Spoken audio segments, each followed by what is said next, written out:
বাঙালি খানায় সবাইকে স্বাগত জানাই। আপনারা তো অনেকভাবে পাবদা মাছ রান্না করে খেয়েছেন। একবার আমার মতন করে সহজ পদ্ধতিতে আপনিও শিখে নিতে পারবেন ছোট ছোট টিপস সহ। তবে আজকে আমি এখানে পাবদা মাছ রান্না করব মশলা ছাড়া। এতটাই সুস্বাদু হয়েছিল খেতে, আপনি একবার রান্না করলে বারবার রান্না করবেন।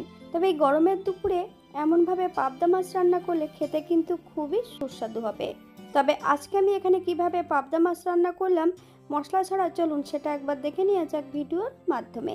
আশা করছি আজকের ভিডিওটি আপনাদের ভালো লাগবে। সকল বন্ধুদের কাছে অনুরোধ করছি সম্পূর্ণ ভিডিওটি দেখার।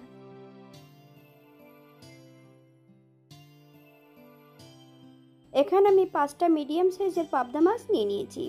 বেশ ভালো করে পরিষ্কার করে ধুয়ে রেখেছি।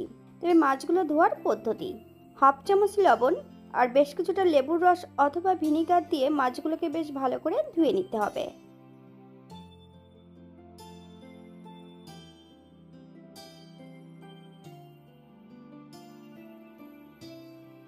এই পর্যায়ে অ্যাড করবো হাফ চামচ লবণ, হাফ চামচ হলুদ গুঁড়ো, হাফ চামচ কাঁচা সর্ষের তেল।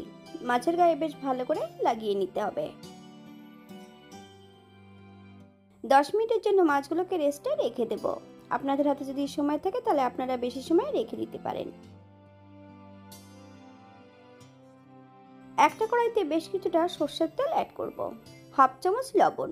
তবে মাছ ভাজার সময় যদি লবণ অ্যাড করা হয় তাহলে মাছগুলো কিন্তু কড়াই নিচটাতে কখনোই লেগে যাবে না। এই পর্যায়ে আমি মাছগুলো ভেজে নেব। একবারে সম্পূর্ণ মাছগুলো ভাজবো না, আমি এখানে দুবারে মাছগুলো ভেজে নেব।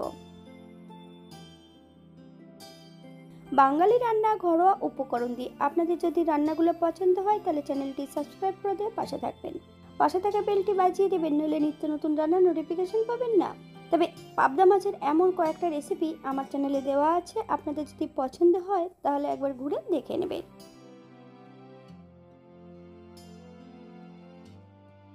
এখানে আমি বেশ কিছুটা বেগুন আগে থেকে কেটে নিয়েছি। হাফ চামচ লবণ আর হাফ চামচ হলুদ গুঁড়ো বেগুনের গায়ে বেশ ভালো করে লাগিয়ে নেব।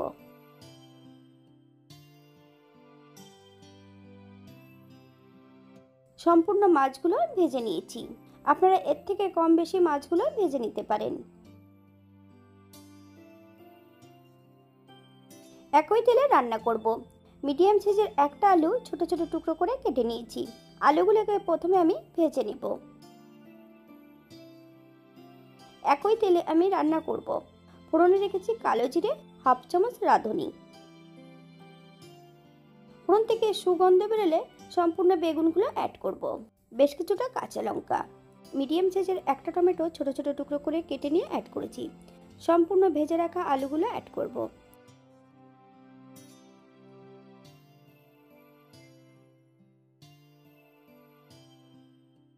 মিডিয়াম আঁচে 4 থেকে 5 মিনিটের জন্য ঢাকা দিয়ে রেখে দেব।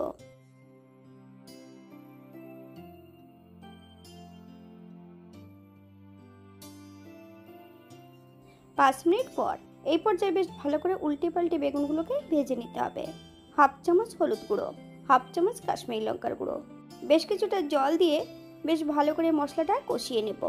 আপনারা একবার স্ক্রিনের দিকে ফলো করবেন।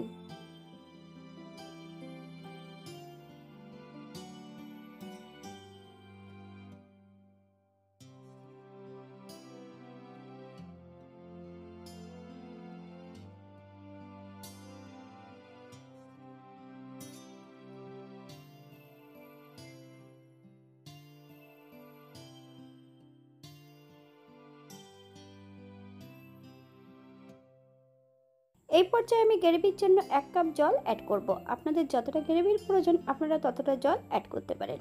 যারা মশলা অথবা আদা জিরে বাটা পছন্দ করেন তারা এই পর্যায়ে অ্যাড করতে পারেন। এই পর্যায়ে অ্যাড করব 1 চামচ লবণ। আপনারা স্বাদ অনুসারে লবণটা অ্যাড করবেন।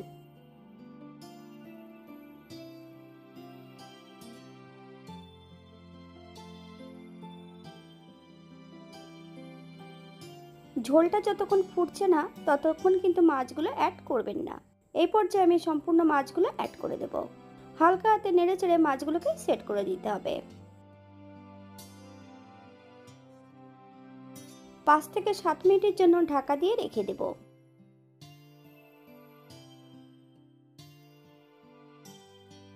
যতক্ষণ মাছগুলো সেদ্ধ না হচ্ছে ততক্ষণ বেশ ঢাকা দিয়ে মাছগুলো রেখে দিতে হবে।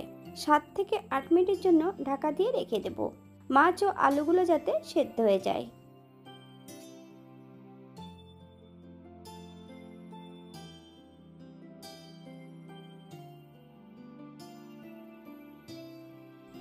8 মিনিট পর এই পর্যায়ে একবার আপনারা চেক করে নিতে পারেন লবণটা।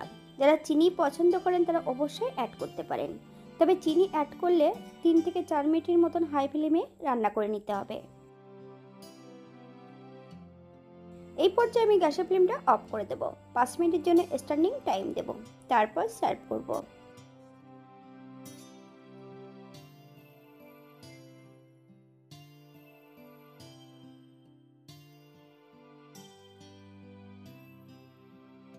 এটা দেখতে যেমন ভারী সুন্দর হচ্ছে, পাবদা মাছের তেল ঝোল খেতে কিন্তু অসম্ভব ভালো। আপনারা বাড়িতে একবার একই পদ্ধতিতে বানিয়ে নেবেন। যারা পেঁয়াজ রসুন অথবা সর্ষে বাটা পছন্দ করেন তারা অবশ্যই অ্যাড করতে পারেন।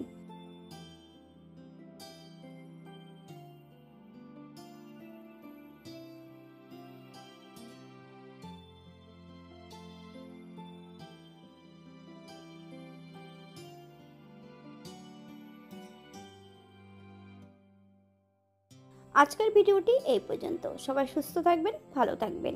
অন্যদিন নতুন রেসিপি নিয়ে আপনাদের সামনে আবার আমি হাজির হব। নতুন ও পুরনো সকল বন্ধুদের অসংখ্য ধন্যবাদ ভিডিওটি দেখার জন্য। হাতে যদি সময় থাকে তাহলে একটা লাইক, কমেন্ট, শেয়ার করবেন।